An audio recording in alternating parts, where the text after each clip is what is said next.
उसने एक मांगने वाले को झट से कुछ निकाल कर दे दिया। मैंने कहा कि भाई देखभाल कर देना चाहिए, ये फ्रॉड लोग होते हैं और आम इंसान के जज्बा नेकी को एक्सप्लॉइट करते हैं। फरमाने लगे आपने वजह फरमाया, मैं पहले ऐसा ही करता था, फिर एक वाक़ये ने मेरी दुनिया बदल कर रख दी। मैं धर्मपुरा लाहौर में अपने घर से साइकिल पर निकला था कि ठेकेदार से अपने बकाया जात वसूल कर लूं। मैं स्टील मिल फिक्सर था और एक कोठी के लेंटर के पैसे बाकी थे, मगर ठेकेदार आजकल पर टरखा रहा था। मैं साइकिल पर जा रहा था कि एक शख्स अपना बच्चा फुटपाथ के किनारे लिटाए अस्पताल पहुंचाने के लिए टैक्सी का किराया मांगता फिर रहा था।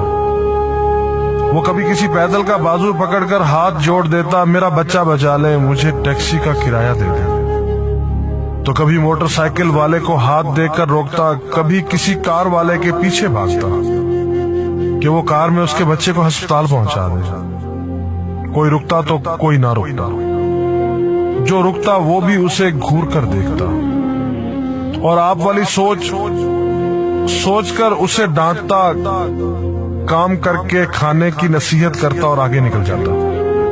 मैं जो साइकिल साइड पर रोक के एक पांव जमीन पर टेके उसका तमाशा देख रहा था, अचानक उसकी नजर मुझ पर भी पड़ी। उसने मेरी साइकिल का हैंडल पकड़ लिया, भाईजान खुदा के लिए मेरे बच्चे की जिंदगी बचा ली, उसको सख्त बुखार है, आप नीचे उतर कर उसको देख तो लें, आपको यकीन आ जाएगा। आप देंगे तो शायद किसी और को भी एतबार आ जाए, मगर मैं भी आपकी तरह सोच रहा था। फिर जिस जारहाना अंदाज में उसने मेरी साइकिल का हैंडल पकड़ रखा था, लगता था कि इधर मैं साइकिल से उतरा और उधर वो साइकिल पकड़कर भाग जाएगा। मैंने भी उसे काम करके खाने की तलकीन की और पिछले जुमे में सुनी हुई हदीस उसको भी सुना दी। कमाकर खाने वाला अल्लाह का दोस्त होता है, और अपना हैंडल छुड़ाकर बुड़बड़ाता हुआ आगे चल पड़ा। हरामखोर हमें बेवकूफ समझते हैं। 2-3 घंटे के बाद जब मैं बकाया जात वसूल करके वापस आया तो वो अभी उसी जगह खड़ा मांग रहा था। बच्चे को अब वो सड़क के पास ले आया था और उसके चेहरे से कपड़ा भी उठा रखा था। वो धाड़े मार मार कर रो रहा था। अब वो बच्चे के कफन दफन के लिए मांग रहा था। मैंने साइकिल को रोककर पांव से नीचे टेका और मैयत के चेहरे की तरफ देखा। फूल की तरह मासूम बच्चा जिंदगी की बाजी हार गया था। मेरे रोंगटे खड़े हो गए।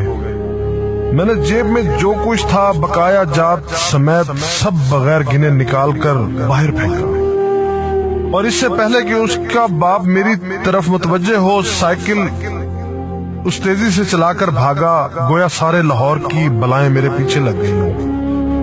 मैं घर पहुंचा तो मेरा बुरा हाल था। थोड़ी देर बाद मुझे बुखार ने आ घेरा। बुखार भी कुछ ऐसा था गोया मेरे सारे गुनाहों का कफारा उसी बुखार से होना था।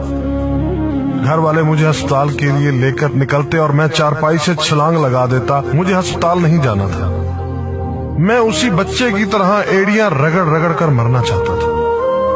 2-3 दिन के बाद बुखार को तो आराम आ गया, मगर मैं जहनी मरीज बन गया। मुझे लगता गोया मेरा अपना अकलौता बेटा जो 3री क्लास में पढ़ता था वो उस बच्चे के कफारे में मर जाएगा। मैंने बच्चे का स्कूल जाना बंद कर दिया। बीवी के बार बार इसरार के बावजूद मैं बच्चे को स्कूल तो क्या दरवाजा खोलने भी नहीं जाने देता था। 40 दिन गुजर गए थे और बच्चे का नाम स्कूल से कट गया था। वाइफ ने अपने भाई से बात की जो दुबई की कंपनी में कैशियर था।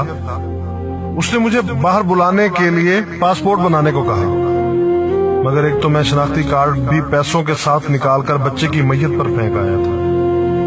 दूसरा, मैं खुद भी बच्चे को अकेला छोड़कर बाहर नहीं जाना चाहता था। वो 40 दिन कयामत के 40 दिन थे। 40वें दिन 10 बजे के लगभग हमारे घर का दरवाजा बजा। दरवाजा मैंने खुद ही खोला और सामने उस बच्चे के बाप को देखकर मुझे चक्कर आ गया। मुझे लगा जैसे हम दोनों आमने सामने खड़े खला में चक्कर काट रहे हैं। दरमियान में बच्चे का चेहरा भी आ जाता। मेरी कैफियत से बेखबर उस बाप ने मुझे दबोच लिया और फूट फूट कर रोना शुरू कर दिया। وہ کچھ کہنے کی بجائے میری ٹھوڑی کو ہاتھ لگاتا اور اسے چوم لیتا، جبکہ میں پتھر کا بت بنے اس کی گرفت میں تھا کہ اچانک مجھے جھٹکا لگا اور میری چیخ کچھ اس طرح نکلی جیسے کسی کو پانی پیتے وقت اچھو لگ جاتا ہے اور پانی اس کے منہ اور ناک سے بہہ نکلتا ہے۔ میں اس بچے کے باپ کو سختی کے ساتھ سینے سے لگائے یوں رو رہا تھا گویا اس کا نہیں بلکہ میرا بچہ مر گیا ہے۔ ہمارے رونے سے گھبرا کر پورا محلہ اکٹھا ہو گیا تھا۔ آہستہ آہستہ 40 دنوں کا غبار نکلا، اس کو میں گھر میں لے کر آیا۔ محلے والے بھی آ گئے تھے جنہوں نے اس آدمی سے بہت افسوس کیا۔ کچھ دیر بعد اس نے اپنی جیب سے میرا شناختی کارڈ نکالا اور مجھے واپس کیا، پھر جیب میں ہاتھ ڈال کر کچھ پیسے نکالے اور میرا شکریہ ادا کر کے کہنے لگا کہ آپ کے پیسے بڑے برکت والے تھے۔ شاید آپ کے خلوص کی برکت تھی کہ میرے بہت سارے کام ہو گئے۔ سارے اخراجات کے بعد کچھ پیسے بچ گئے تھے، ان میں کچھ پیسے میں نے ادھار لے کر ڈالے ہیں، یہ آپ قبول کر لیجئے، باقی میں بہت جلد آپ کو واپس کر دوں گا۔ میں نے پیسے واپس لینے سے سختی کے ساتھ انکار کر دیا اور منت سماجت کر کے اسے پیسے رکھنے پر راضی کر دیا۔ اس کے بعد میں یہاں بطور اسٹیل فکسر آ گیا۔ میں جی جان سے کام کرتا تھا۔ چند ماہ میں ترقی کر کے فور مین بن گیا۔ 3 سال بعد میں نے سالے کی مدد سے اپنی کمپنی بنا لی۔ اور اس بچے کے والد کو بھی اپنی کمپنی میں بلا لیا۔ آج وہ میری کمپنی میں فور مین ہے۔ اس بچے کے بعد اللہ نے اس سے 2 بیٹوں اور 1 بیٹی سے نوازا ہے۔ میں اسے آپ سے ملواؤں گا، مگر اسے سائیکل والا قصہ مت بیان کیجیے۔ وہ آج تک نہیں پہچانا کہ میری سائیکل روک کر اس نے مجھ سے سوال کیا تھا۔ وہ مجھے ولی اللہ سمجھتا ہے، جس نے اس بچے کی لاش دیکھ کر سب کچھ نکال کر دے دیا۔